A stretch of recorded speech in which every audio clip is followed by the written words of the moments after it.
Hey everyone, welcome back to Corporate Decoder. Today we're diving into a filing that might seem like just numbers and legal jargon, but trust me, it's got some juicy details about where your money could be going. And before we start, if you appreciate getting straight insights from corporate documents, make sure you're subscribed. We also have a Discord community linked in the description below. Come hang out.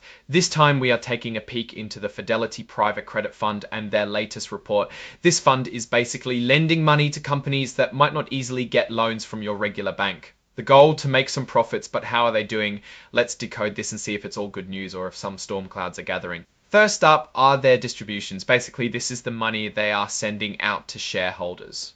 In June of 2025, they announced how much each share class would get. Now, there are different share classes, each with slightly different fee structures, which affects the payouts. For the Class I shares, the gross, meaning the total untouched distribution, was about $0.117 per share. No fees taken out of the Class I shares distributions means the net or final amount stays right at about $0.17. Class S shares also had a gross distribution of about $0.17, but pay a fee, so the net distribution ends up being about $0.15. Class D shares again started at about $0.17, but after fees, their net was about $0.16. The distributions were paid to those owning shares before June 30, 2025 for each payout. And don't forget, on top of these regular payouts, there was an extra bonus of 0 bought zeros per share across all classes. It is variable supplemental distributions.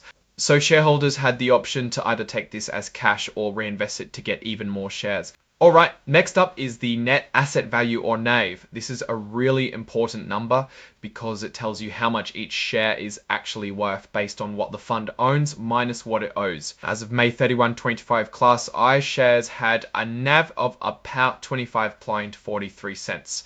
The Class S shares were at 25.41 cents and the Class D shares again at 25.23 cents. Altogether, the fund's total NAV was $1 billion. They had $1.8 billion in investments, but also owed $894.4 million due. Debt to equity ratio, which is how much they owe compared to what they own, was about 0.89. This means that they're pretty close to having as much debt as they have equity, which might make some investors nervous. The fund is continuously offering shares, aiming to sell up to $4 billion worth. This is called the offering.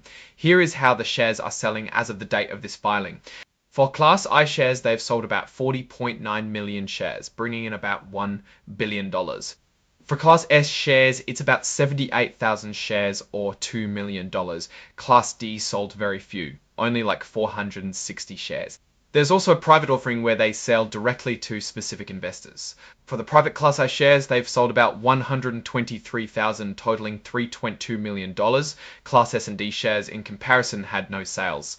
So when you add up everything, they've sold about 41 million shares, making about $1 billion. Now let's zoom out and look at the big picture. The Fidelity Private Credit Fund is playing in a risky but potentially rewarding space, lending to companies that banks might turn away. The distribution seems steady, but those fees on the S and D shares could eat into returns depending on how much you invested. The debt to equity ratio is something to keep an eye on. Higher debt means higher risk if the companies that got loans start struggling. As for the share offering, they are steadily raising capital, which they can use for even more lending.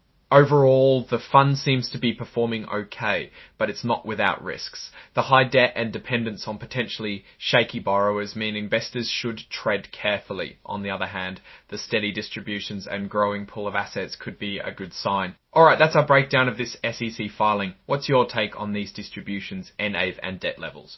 Drop your thoughts in the comments. If this analysis was valuable, hitting that like button really helps, and subscribe for more deep dives. Don't forget to check out the Discord in the description. Thanks for watching. See you next time.